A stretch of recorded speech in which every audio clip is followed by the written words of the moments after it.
होता है आजादी के मायने? क्या वास्तव में हम सब आजाद हो गए क्या? अंग्रेजों के चले जाने से क्या देश आजाद हो गया, या अंग्रेज चले गए और काले अंग्रेजों को छोड़कर चले गए और उनकी जो दबंगता आज समाज पर चल रही है, तो क्या यह आजादी है? क्या चंद लोग जो इस देश में राज कर रहे हैं और अपने समाज की उद्दंडता को देखकर भी आंख मीच लेते हैं? उत्तर प्रदेश में तो यही हो रहा है। उत्तर प्रदेश में ठाकुर योगी आदित्यनाथ की सरकार है और योगी आदित्यनाथ जब ठाकुर अत्याचार करते हैं तो वह देखते नहीं। हमीरपुर का तो मामला आपने देखा ही होगा। ऐसा ही एक मामला अलीगढ़ में भी आया।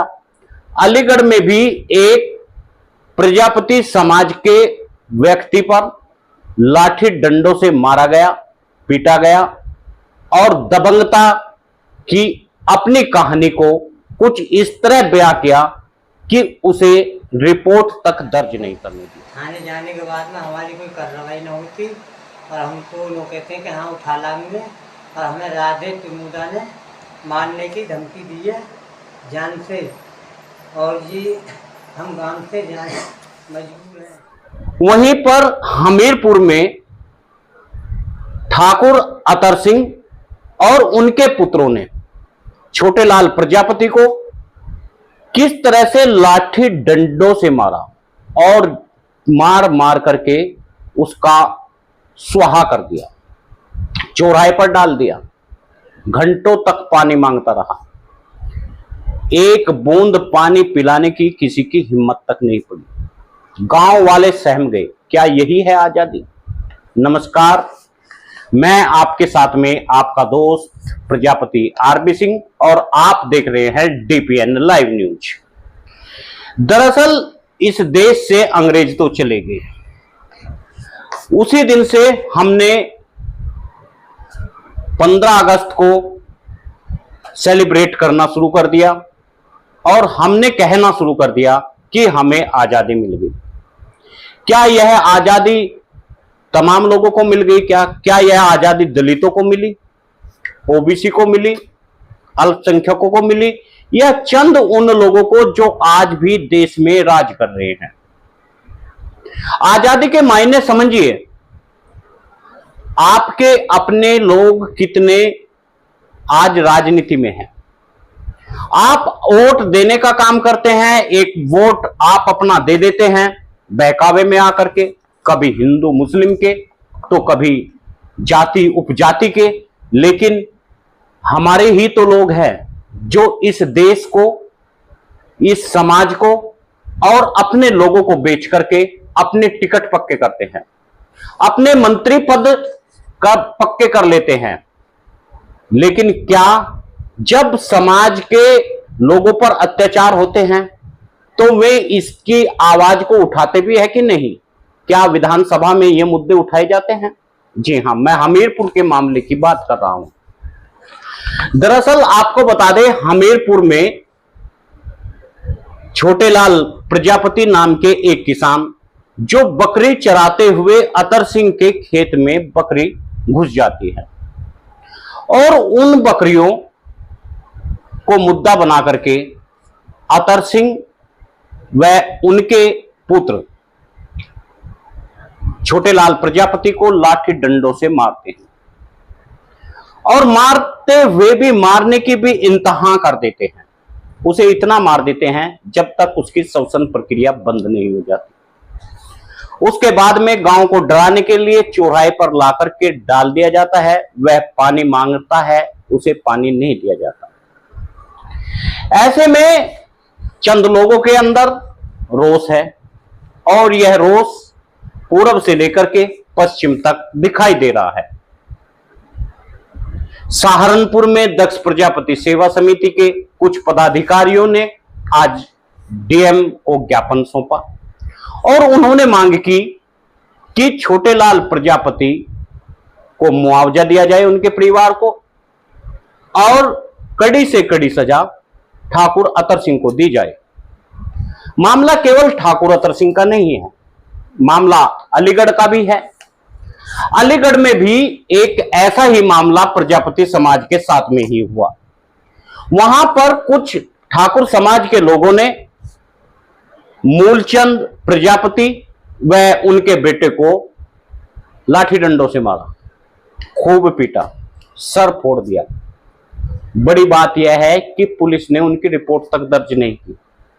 वे रिपोर्ट को लेकर के एसपी डीएसपी को गुहार लगा रहे हैं, सोशल मीडिया पर अपील कर रहे हैं, लेकिन बिका हुआ नेता, सोया हुआ समाज कब किसके काम आ सकता है।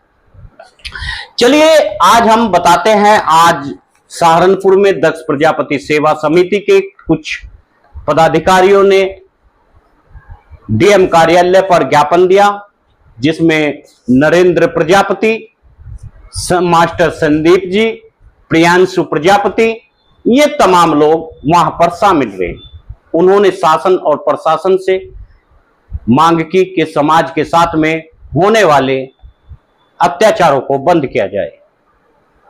प्रदीप प्रजापति जी उसमें शामिल रहे और उन तमाम युवाओं ने यही मांग की कि दरअसल छोटे लाल प्रजापति के साथ में जो एक किसान था, उसके साथ में जो हुआ वह अच्छा नहीं हुआ।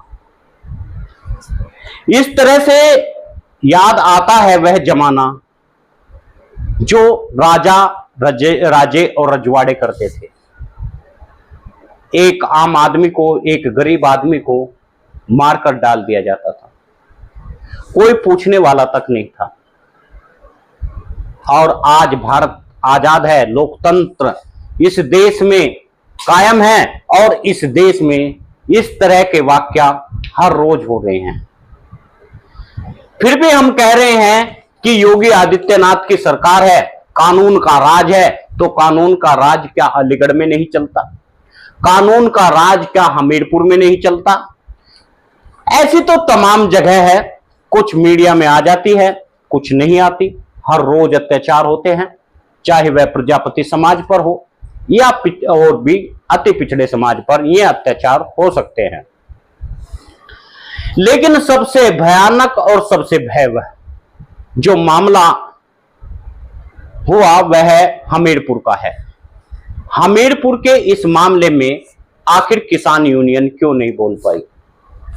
हमीरपुर के इस मामले में वे किसान संगठन कहां चले गए, कहां सो गए, यह मेरी समझ में नहीं आता। हर रोज किसानों पर अत्याचार होते हैं, प्रधानमंत्री नरेंद्र मोदी किसानों की दुहाई देते हैं और संघी लोग उन्हें बचाने के लिए सोशल मीडिया पर रोज कमेंट करते हैं। योगी आदित्यनाथ कौन सी सरकार चला रहे हैं समझ में नहीं आता। क्या योगी आदित्यनाथ केवल अपने सब जाति लोगों को बचाने के लिए काम कर रहे हैं? क्या राजनीति एक बार फिर जातियों के आसपास आकर खड़ी हो गई है? दबंग कोई भी हो सकता है, लेकिन दबंगता का जो आलम अब योगी आदित्यनाथ के राज में यानी राम राज में दिख रहा है, यदि सच में रामराज हुआ तो क्या ये ऐसा ही रामराज होगा? आज तक आपको जो बेवकूफ बनाया जाता है, मूर्ख बनाया जाता है, वह हिंदू मुस्लिम का आंकड़ा हर रोज दिया जाता है। राजनीति करने वाले बिके हुए समाज के नेता आपको हर रोज हिंदू मुस्लिम के बारे में बताते हैं, एक नया नैरेटिव, नया पाठ पढ़ाते हैं। उनकी तो राजनीति चमकती है, उनको तो पद और प्रतिष्ठा मिल जाती है। आपके हाथ में क्या आता है? आपके हाथ में आती है वह भाग्य की रेखा, जिसमें मिलती है लाठियां, जिसमें चौराहे पर डाल करके आपको पानी तक नहीं पिलाया जाता और मार दिया जाता है। हर रोज ये अत्याचार तब तक होते रहेंगे जब तक आप जागेंगे नहीं। जब तक आप जागेंगे नहीं तब तक ये अत्याचार हर रोज होते रहेंगे। अतर सिंह जैसे खूंखार लोग अक्सर अपने ओहदे को दिखा करके छूट जाते हैं, वे अपनी जाति को दिखाकर छूट जाते हैं, वे योगी आदित्यनाथ का नाम लेकर छूट जाते हैं। लेकिन ऐसे लोग जो प्रजापति है, कश्यप है, बिंद है, निषाद है, रजबर है, पाल है, गडरिया है, धनगर है, क्या उन लोगों को आज वास्तव में आजादी मिली है? आखिर आजादी का जश्न तो हम मना रहे हैं आंख मिचकर। हम तो झंडे यात्रा भी खूब निकालते हैं, झंडा भी खूब लगाते हैं, चाहे वह भगवा हो या फिर तिरंगा। लेकिन हमें आजादी कब मिलेगी? अगर आजादी का यही मायने है तो फिर गुलामी में और आजादी में क्या अंतर है? तब भी बड़े बड़े आंदोलन किए जा रहे थे, असहयोग आंदोलन हुआ, कई बड़े आंदोलन हुए, और आज भी वही आंदोलन हो रहे हैं। फायदा क्या हुआ? उस समय भी लोकतंत्र था, आज भी लोकतंत्र है। पहले भी लाठियां आंदोलन में चलती थी, अब भी लाठियां चलती है। पहले हाथी के द्वारा घर गिराए जाते थे, आज बुलडोजर के द्वारा गिराए जा रहे हैं। तो बताइए ना, आजादी का मायने क्या है? साथियों, सोचना तो आपको है, मुझे नहीं सोचना है। मैं तो यही कहूंगा, आवाज उठाइए, हर निर्बल की आवाज बनिए। आपकी आवाज इस देश की आवाज बन सकती है, इस समाज की आवाज बन सकती है। आंदोलित रहिए, समाज को बचाइए। सभी मित्रों से निवेदन है, वीडियो को शेयर जरूर करिए, न्यूज चैनल को सब्सक्राइब कर लीजिए।